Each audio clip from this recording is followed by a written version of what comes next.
The Civil War's bloodiest sniper wasn't a soldier. He wasn't a hero. He was a Tennessee farmer pushed to the edge by an atrocity history tried to bury. While Grant and Sherman dominated headlines, Jack Henson, a grieving father with a custom .50 caliber rifle, stalked Union forces with a precision that rewrote the rules of war. His weapon still bears the marks of over 100 kills, yet his name vanished from the record books. Why? Because the truth exposes a side of war they don't teach you. One man's vengeance, an army's terror, and the shots that echoed long after Appomattox. But before we begin, be sure to like and subscribe to our channel to support our community.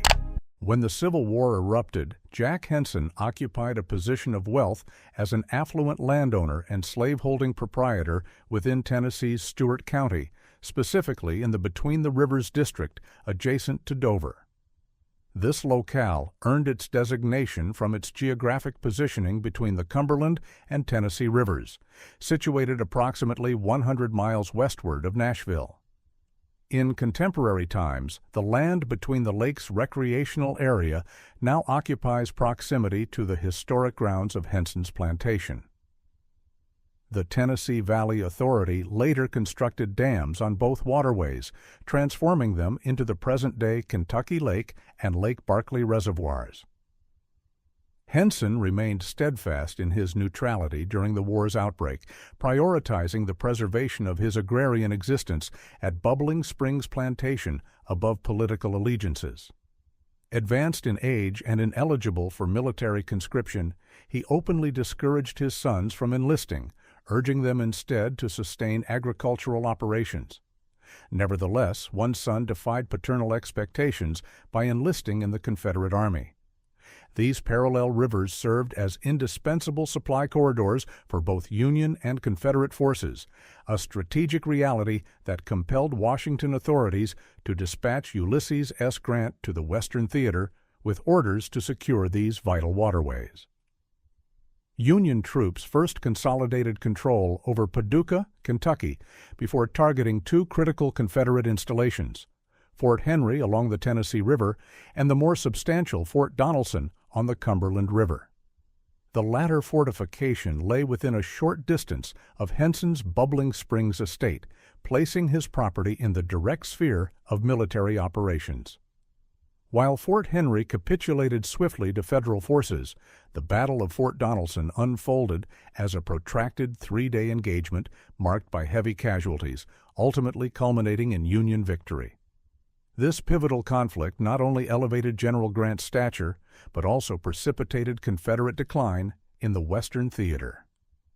Despite the carnage surrounding his homestead, Henson persisted in non-alignment, striving to uphold his farming livelihood and familial stewardship under Union occupation.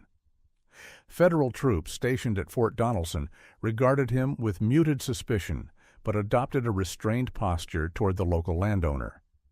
However, the autumn following Fort Donelson's fall brought drastic upheaval. Persistent guerrilla raids, termed bushwhacking by Union forces, escalated near Dover, with Confederate irregulars executing small-scale ambushes against Federal patrols. As Northern casualties mounted, these clandestine attacks intensified, rendering bushwhackers an existential threat to Union forces and irrevocably disrupting Henson's precarious neutrality. The conflict escalated until Union command mandated soldiers to eliminate bushwhackers by any means necessary, adopting an uncompromising no-quarter policy. One autumn dawn, Jack's two sons, aged 17 and 21, ventured out to hunt. During their excursion, a Union patrol intercepted the brothers, summarily accusing them of guerrilla affiliation and executing them without trial. To amplify their message, troops decapitated the youths, transported the heads to Bubbling Springs, and mounted them on the estate's gateposts as a grisly warning. This atrocity inflicted unimaginable trauma upon the Henson household, irrevocably shattering their former existence. Despite the soldiers' barbaric acts and the profound personal loss, Jack managed to preserve a fragile veneer of routine at his plantation.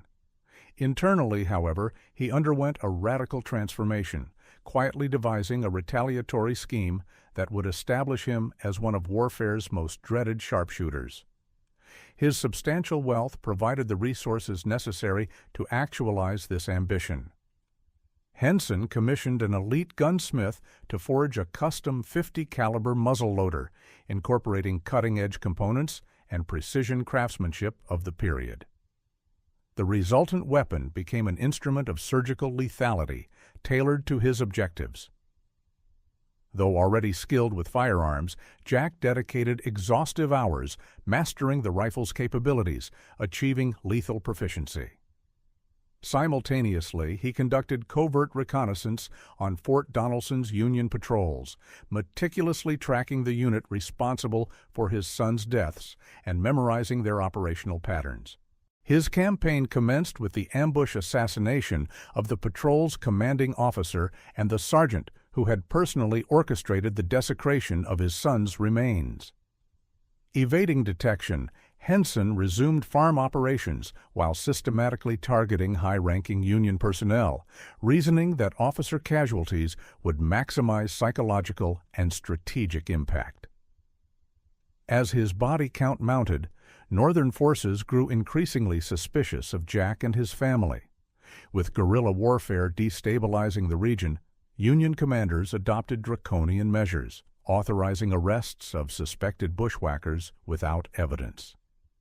This climate of paranoia and retaliation marked the irreversible collapse of Jack Henson's former life, binding his legacy to a shadow war of vengeance that haunted both sides. Fort Donelson's commander dispatched troops to Bubbling Springs to apprehend Jack, a mission that would have ended in his execution without intervention from a Dover physician who negotiated clemency. Though spared temporarily, Henson recognized his untenable position in the region and orchestrated a nocturnal escape to safeguard his family's survival. Under darkness, he relocated them westward across the Tennessee River to a secure refuge 40 miles distant. After ensuring their safety, Jack departed, knowing his proximity risked endangering both families, a poignant severance marking the Hensons' tragic new reality. Seeking isolation, he retreated to a riverside ridge housing a modest cavern, unaware this geological feature would become integral to his wartime identity. Mounted on his steadfast mare, he established a sparse existence in the grotto, accompanied by his specialized .50 caliber rifle, an artifact now synonymous with his vengeful crusade. Meanwhile, Union forces, alerted to the Hensons' flight, torched Bubbling Springs, despite pleas from formerly enslaved individuals whom Jack had liberated months before federal proclamation. These individuals, granted autonomy over the plantation, watched helplessly as soldiers reduced their home to ashes. Covertly returning to survey the destruction, Henson confronted the irrefutable erasure of his former world. The smoldering ruins crystallized his metamorphosis from neutral farmer to single-minded avenger. Concurrently, the Tennessee River's hydrodynamic constraints below his hideout, where currents raged through a narrow channel between island and shore, created a navigational bottleneck.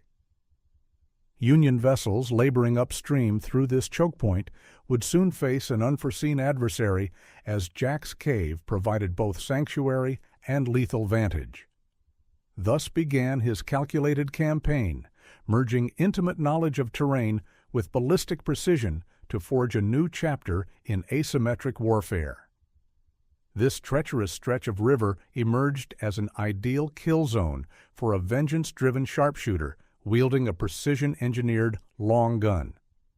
Jack rapidly discovered that his peerless shooting skills, amplified by the custom rifle's capabilities, could inflict devastation exceeding his most vengeful fantasies. His method became ritualistic: monitor the narrow channel until Union supply vessels entered the gauntlet, identify officers on deck through his telescopic sight, then deliver retribution via ballistic strikes to brain or heart. His existence devolved into cyclical violence, divorced from societal norms. Occasional clandestine visits to his family provided fleeting humanity, but he invariably retreated to his cave sanctuary. both to evade Union manhunts and prevent collateral harm to loved ones. Local collaborators sustained him with provisions as he maintained lethal routines. Between ambushes, his guerrilla warfare adopted eerie mundanity, interrupted only when news of Appomattox's surrender reached him. Though wartime hostilities ceased, psychological scars endured. Historical analysts credit Henson with over 100 confirmed kills using primitive ballistics, a body count securing his place among history's deadliest precision shooters. Post-war, he discreetly rejoined his family near Danville, operating a grain mill and general store during Reconstruction-era Tennessee. His twilight years passed uneventfully, though constant vigilance remained necessary. Disgruntled Union veterans still sought the ghost of the Cumberland, who decimated their ranks.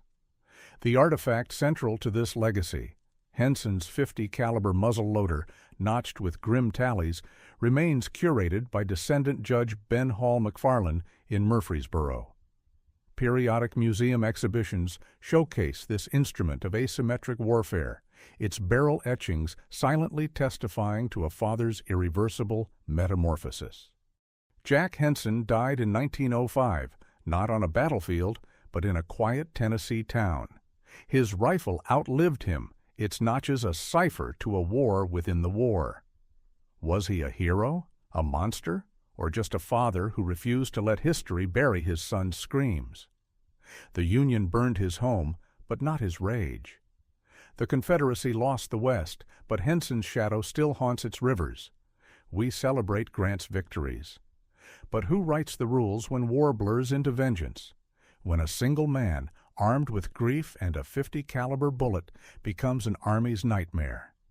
The truth is, we'll never know how many Union letters began. Dear Mother, today I met the ghost of the Cumberland.